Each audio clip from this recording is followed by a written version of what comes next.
दोस्तों नमस्कार। ये है मार्गदर्शन फॉर सिविल सर्विसेज। मैं अनुराग चौधरी। दोस्तों आज की वीडियो में प्रस्तुत है विभिन्न परीक्षाओं के लिए उपयोगी राजनीति विज्ञान अथवा नागरिक शास्त्र के महत्वपूर्ण प्रश्नों का भाग 3। ये वीडियो विशेष रूप से टीजीटी पीजीटी नागरिक शास्त्र, government inter college, government degree college प्रवक्ता, उच्चतर शिक्षा असिस्टेंट प्रोफेसर, एलटी ग्रेड तथा नेट जेआरएफ राजनीति विज्ञान के लिए बहुत ही उपयोगी तथा महत्वपूर्ण है। तो आइए शुरू करते हैं आज का वीडियो। दोस्तों आज की वीडियो का जो पहला प्रश्न है वह है राज्य बुर्जुआ वर्ग की प्रबंध समिति मात्र है, यह कथन किसका है? तो उत्तर है दोस्तों, यह कथन एंगेल्स का है, जो कहता है कि राज्य बुर्जुआ वर्ग की प्रबंध समिति मात्र है। अगला प्रश्न देखते हैं, बहुत ही महत्वपूर्ण है दोस्तों। फांसीवाद अंग्रेजी भाषा के फासिज्म शब्द का हिंदी रूपांतर है और फासिज्म शब्द की उत्पत्ति फैसियो शब्द से हुई है। आपको बताना है कि फैसियो शब्द मूल रूप से किस भाषा का शब्द है। तो सही उत्तर है दोस्तों, फांसीवाद की उत्पत्ति या फांसीवाद अंग्रेजी भाषा के फासिज्म शब्द का हिंदी रूपांतर है। फासिज्म शब्द ये जो है फैसियो शब्द से उत्पन्न हुआ है और फैसियो शब्द मूल रूप से इटालियन भाषा का शब्द है, जिसका अर्थ होता है बंडल यानी गट्ठर।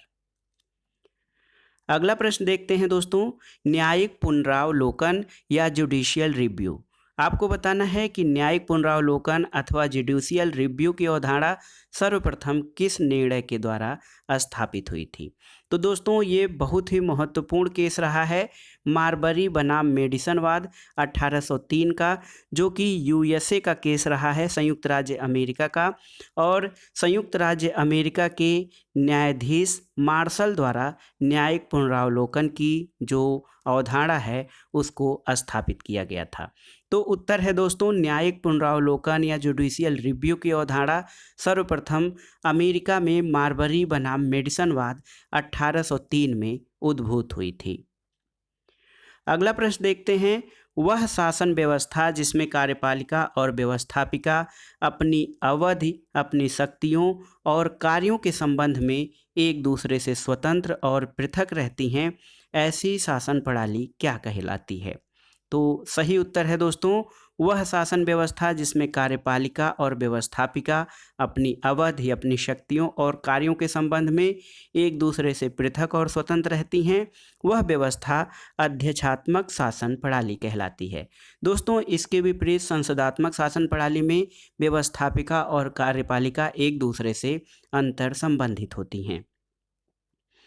अगला प्रश्न देखिए, साम्राज्यवाद पूंजीवाद की अंतिम अवस्था है, यह कथन किसका है? दोस्तों साम्राज्यवाद पूंजीवाद की अंतिम अवस्था है, यानी imperialism is the last stage of capitalism, यह कथन लेनिन का है। तो याद रखिएगा, V.I. लेनिन का कथन है कि साम्राज्यवाद पूंजीवाद की अंतिम अवस्था है। अगला प्रश्न भारतीय शासन और राजनीति से है। भारतीय संघ में केंद्र और राज्य सरकारों के बीच पारस्परिक सहयोग और समन्वय की भावना के कारण किस विचारक ने भारतीय संघ को सहकारी संघवाद कहा है? तो उत्तर है दोस्तों, ग्रेनविल ऑस्टिन। ग्रेनविल ऑस्टिन भारतीय संविधान के विशेषज्ञ माने जाते हैं। इन्होंने भारतीय संघ में केंद्र और राज्य सरकारों के बीच पारस्परिक सहयोग और समन्वय की भावना के कारण भारतीय संघ को सहकारी संघवाद कहा है।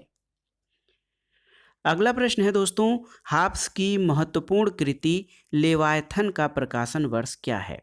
तो लेवायथन दोस्तों हाब्स की महत्वपूर्ण कृति है, जिसमें इनके सामाजिक समझौता संबंधी विचार और निरंकुश संप्रभुता संबंधी विचारों का जो है दर्शन होता है। और हाब्स की महत्वपूर्ण कृति लेवायथन का प्रकाशन वर्ष याद रखिएगा 1651 है। दोस्तों कई बार परीक्षाओं में विभिन्न कृतियों और उनके कालक्रम को पूछ लेता है, तो जो महत्वपूर्ण कृतियां हैं विचारकों की, उन कृतियों के नाम के साथ उनका प्रकाशन वर्ष भी आपको याद रहना चाहिए। तो इस दृष्टि से देखिए, हाब्स की महत्वपूर्ण कृति लेवायथन का प्रकाशन वर्ष 1651 है दोस्तों।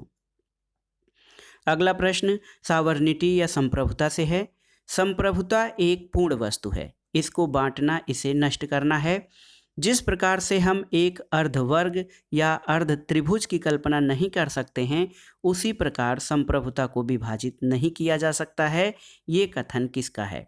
तो दोस्तों, ये कथन प्रमुख राजनीतिक विचारक कैल्हन का है। याद रखिएगा, कैल्हन का कथन है कि संप्रभुता एक पूर्ण वस्तु है, इसको बांटना इसे नष्ट करना है।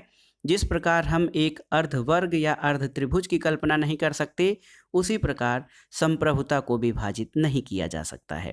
दोस्तों, संप्रभुता राज्य का आवश्यक तत्व होता है और आप जानते हैं कि संप्रभुता सार्वभौमिक होती है, ये अविभाज्य है, अदेय है और इसको हस्तांतरित नहीं किया जा सकता है। अगला प्रश्न देखते हैं दोस्तों, किस विचारक ने व्यवस्थापिका के पतन यानी डिक्लाइन ऑफ लेजिस्लेचर का विचार दिया है? तो उत्तर है लॉर्ड ब्राइस। लॉर्ड ब्राइस ने अपनी महत्वपूर्ण कृति मॉडर्न डेमोक्रेसीज में ये विचार दिया कि वर्तमान में जो स्थिति चल रही है, वहाँ पर जो व्यवस्थापिकाएं हैं, हमारी संसद हैं, उनका पतन होता जा रहा है क्योंकि कार्यपालिकाओं का प्रभाव बढ़ता जा रहा है। तो सही उत्तर है दोस्तों, व्यवस्थापिकाओं के पतन या डिक्लाइन ऑफ लेजिस्लेचर का विचार लॉर्ड ब्राइस ने अपनी कृति मॉडर्न डेमोक्रेसी में दिया है। लेकिन एक चीज़ और याद रखिएगा, अगर जो डिक्लाइन ऑफ लेजिस्लेचर की बात आती है तो एक ऑप्शन और सही होगा, केसी व्हीयर। केसी व्हीयर ने भी डिक्लाइन ऑफ लेजिस्लेचर से दोस्तों एक चैप्टर लिखा है। तो अगर जो लॉर्ड ब्राइस ऑप्शन नहीं रहता है तो आप इसमें केसी व्हीयर को मान सकते हैं, क्योंकि अपनी महत्वपूर्ण कृति में केसी व्हीयर ने भी डिक्लाइन ऑफ लेजिस्लेचर नाम से एक चैप्टर लिखा है। अगला प्रश्न है दोस्तों, कानून शब्द, कानून जिसको कि इंग्लिश में लॉ कहा जाता है, कानून शब्द अंग्रेजी भाषा के लॉ शब्द का हिंदी रूपांतर है और लॉ शब्द की उत्पत्ति लैग से हुई है और इसका अर्थ होता है स्थिर या निश्चित। आपको बताना है कि लैग शब्द जो है वो किस भाषा का शब्द है। तो उत्तर है दोस्तों, लॉ शब्द की उत्पत्ति लैग से हुई है और इसका अर्थ होता है स्थिर या निश्चित, यानी जो सभी परिस्थितियों में स्थिर रहे या निश्चित रहे। दोस्तों, लैग शब्द जो है जर्मन भाषा का शब्द है। तो याद रखिएगा, लैग जर्मन मूल का शब्द है और इससे अंग्रेजी भाषा का लॉ शब्द बना है जिसका अर्थ कानून होता है। अगला प्रश्न देखिए, बहुत ही महत्वपूर्ण कथन है, प्रत्येक व्यक्ति स्वयं अपने पर, अपने शरीर पर, अपने मस्तिष्क पर संप्रभु होता है। ये कथन किसका है? तो सही उत्तर है जे.एस. मिल। दोस्तों, ये कथन जॉन स्टुअर्ट मिल का है, जो कहते हैं कि प्रत्येक व्यक्ति स्वयं अपने पर, अपने शरीर पर और अपने मस्तिष्क पर संप्रभु होता है। अगला प्रश्न दंड के सिद्धांतों से संबंधित है। दोस्तों, दंड का कौन सा सिद्धांत जैसे को तैसा या आंख के बदले आंख और खून के बदले खून के सिद्धांत में विश्वास करता है? तो उत्तर है दंड का प्रतिशोधात्मक सिद्धांत। दोस्तों, दंड का प्रतिशोधात्मक सिद्धांत जैसे को तैसा यानी टिट फॉर टैट और आंख के बदले आंख और खून के बदले खून के सिद्धांत में विश्वास करता है। अगला प्रश्न है दोस्तों, किस विचारक का कथन है कि न्यायाधीश यानी जस्टिस जो होते हैं वो अधिकतर वृद्ध व्यक्ति होते हैं जिनका नई पीढ़ी के विचारों से संपर्क टूट जाता है?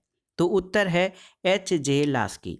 दोस्तों, हेराल्ड जोसेफ लास्की का कथन है कि न्यायाधीश अधिकतर वृद्ध व्यक्ति होते हैं जिनका नई पीढ़ी के विचारों से संपर्क टूट जाता है।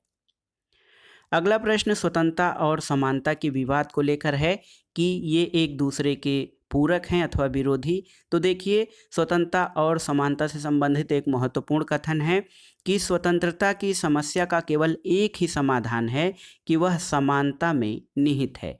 यह कथन किस विचारक का है? तो उत्तर है दोस्तों, ये कथन पोलार्ड का है, जो कहते हैं कि स्वतंत्रता की समस्या का केवल एक ही समाधान है और वह समानता में निहित है। अगला प्रश्न देखते हैं, यह विचार किसका है कि यदि हमारे सभ्यता का पतन होता है तो ऐसा मुख्यतया प्रशासन के असफलता के कारण होगा? तो उत्तर है दोस्तों, ये कथन डोनहम का है। डोनहम एक प्रशासनिक विचारक हैं या प्रशासकीय चिंतक हैं, W.B. डोनहम।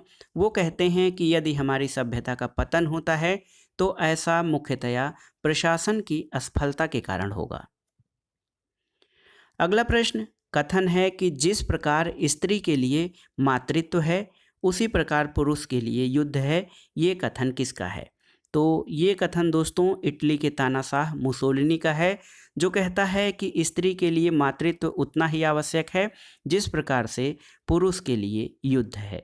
तो कुल मिलाकर वो शांति और स्थिरता में विश्वास नहीं करते हैं, निरंतर साम्राज्यवाद या साम्राज्यवादी नीतियों को बढ़ाने के लिए युद्ध पर बल देते हैं।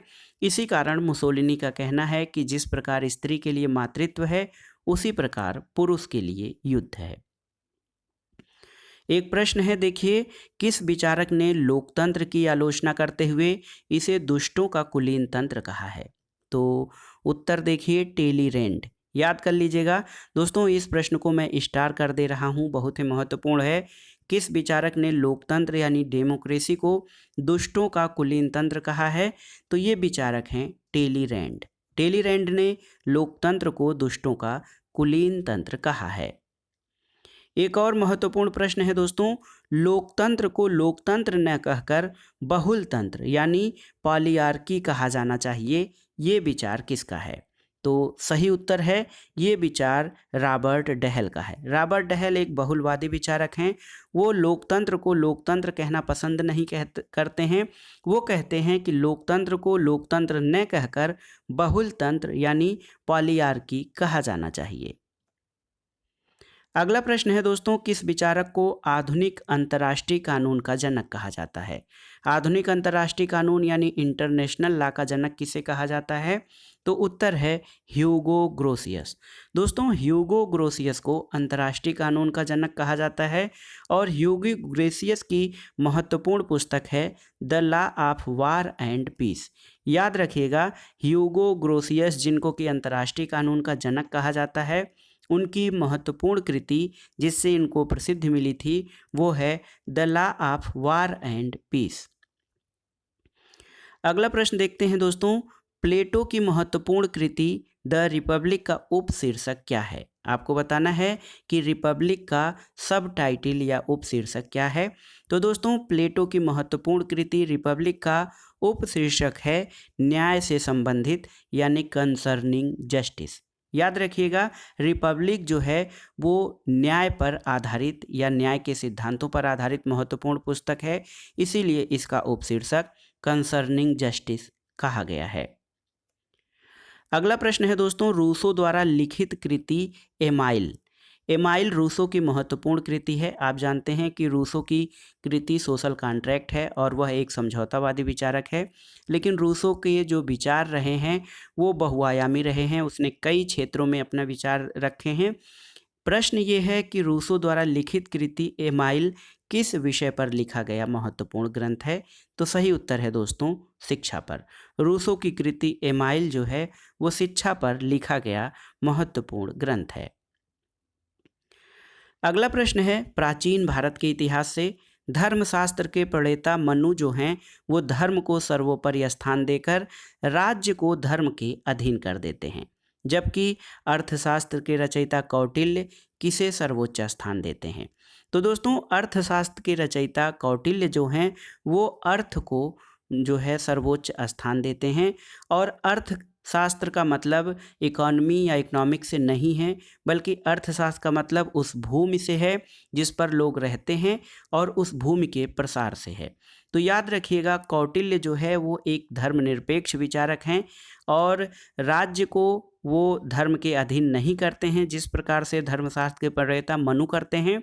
उन्होंने अर्थशास्त्र को जो है सर्वोच्च स्थान दिया है और अर्थ का मतलब उनके लिए पृथ्वी और उससे उत्पन्न पृथ्वी और उस पर रहने वाले लोग हैं और अर्थशास्त्र में ऐसी भूमि या उस भूमि का वर्णन किया गया है जिस पर लोग रहते हैं और उन उपायों का वर्णन किया गया है कि कैसे उसका विस्तार किया जाए।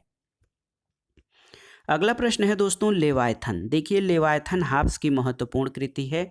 लेवायथन के संबंध में किसने ये टिप्पणी की है कि जहाँ तक राजनीतिक विचार के विकास का प्रश्न है, लेवायथन एक प्रभावहीन और निष्फल ग्रंथ रहा है? तो उत्तर है दोस्तों, हाब्स के प्रमुख आलोचक वाहन का कथन है लेवायथन के बारे में कि जहाँ तक राजनीतिक विचार के विकास का प्रश्न है, लेवायथन एक प्रभावहीन और निष्फल ग्रंथ रहा है। अगला प्रश्न देखते हैं, कौटिल्य रचित अर्थशास्त्र में शांति और युद्ध से संबंधित विभाग के अध्यक्ष को क्या कहा गया है? तो सही उत्तर है दोस्तों संधि विग्रहिक। कौटिल्य रचित अर्थशास्त्र में शांति और युद्ध से संबंधित विभाग के अध्यक्ष को संधि विग्रहिक कहा गया है। इसमें दोस्तों संधि विग्रहिक जो है ये विदेश मामलों और रक्षा मामला दोनों का जो है हेड होता था। जो वर्तमान में आज की बात करें तो विदेश मंत्रालय और रक्षा मंत्रालय दो अलग अलग हैं। तो संधि विग्रहिक जो होता था ये शांति और युद्ध से संबंधित विभाग का अध्यक्ष होता था, और वर्तमान में जो कार्य विदेश मंत्रालय और रक्षा मंत्रालय का अलग अलग है उनको संयुक्त कर देने पर वो काम संधि विग्रहिक का होता था। अगला प्रश्न और इस वीडियो का आखिरी प्रश्न है दोस्तों, एक महत्वपूर्ण पुस्तक है पब्लिक ओपिनियन। पब्लिक ओपिनियन नामक पुस्तक के लेखक कौन है? तो उत्तर है Walter Lipman. Walter Lipman public opinion नामक महत्वपूर्ण पुस्तक के लेखक हैं। तो दोस्तों ये था आज का वीडियो। इसमें आपने राजनीति विज्ञान अथवा नागरिक शास्त्र से संबंधित महत्वपूर्ण प्रश्नों को देखा जो आपके आगामी परीक्षाओं की दृष्टि से बहुत ही महत्वपूर्ण हैं।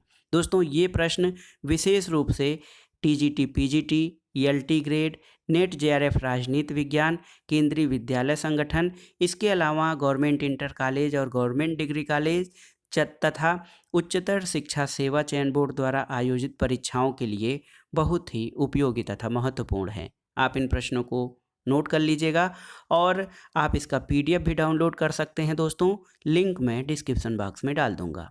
वीडियो आपको कैसा लगा हमें कमेंट बॉक्स में ज़रूर बताइएगा। वीडियो को लाइक करें, शेयर करें और इस चैनल मार्गदर्शन फॉर सिविल सर्विसेज को सब्सक्राइब करें। वीडियो देखने के लिए धन्यवाद दोस्तों। नमस्कार।